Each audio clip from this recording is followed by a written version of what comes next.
കൊയിലാണ്ടി ഹാർബറിലെ പ്രധാനമന്ത്രി മത്സ്യസമ്പദ് യോജന പദ്ധതികളുടെ ഉദ്ഘാടനം ഇന്ന് പ്രധാനമന്ത്രി നരേന്ദ്രമോദി ഓൺലൈനായി നിർവഹിക്കും. മത്സ്യത്തൊഴിലാളികളുടെയും മത്സ്യകർഷകരുടെയും വരുമാനം ഇരട്ടിയാക്കുകയും കൂടുതൽ തൊഴിലവസരങ്ങൾ സൃഷ്ടിക്കുകയുമാണ് പദ്ധതിയുടെ പ്രധാന ലക്ഷ്യം.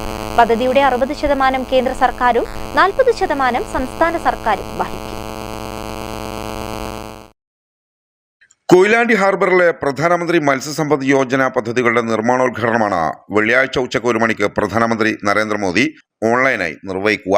പ്രധാനമന്ത്രി മത്സ്യസമ്പദ് യോജന പദ്ധതി മത്സ്യമേഖലയുടെ സമഗ്ര വികസനത്തിന് ഉള്ളതാണ്. പദ്ധതിയുടെ 60% കേന്ദ്ര സർക്കാരും 40% സംസ്ഥാന സർക്കാരും വഹിക്കും. മത്സ്യത്തൊഴിലാളികളുടെയും മത്സ്യകർഷകരുടെയും വരുമാനം ഇരട്ടിയാക്കുകയും കൂടുതൽ തൊഴിലവസരങ്ങൾ സൃഷ്ടിക്കുകയുമാണ് ലക്ഷ്യം.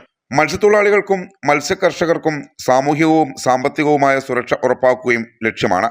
കൊയിലാണ്ടി ഹാർബറിൽ 28 കോടി രൂപയുടെ വികസന പദ്ധതികളാണ് നടപ്പിലാക്കുന്നതെന്ന് കാനത്തിൽ ജമീല MLA അറിയിച്ചു.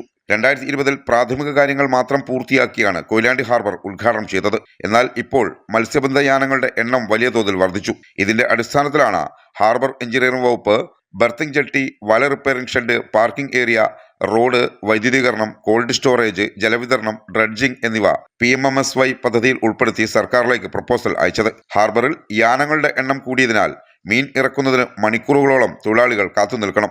ഇത് കച്ചവട സാധ്യതയെ പ്രതികൂലമായി ബാധിക്കും. ഈ പ്രശ്നം പരിഹരിക്കാനായി 100 മീറ്റർ നീളത്തിലും 7.5 മീറ്റർ വീതിയിലും ബർത്തിംഗ് ജെട്ടിയുടെ നിർമ്മാണവും ഹാർബറിൽ തുടങ്ങിയിട്ടുണ്ട്. News bureau, Koyilandy.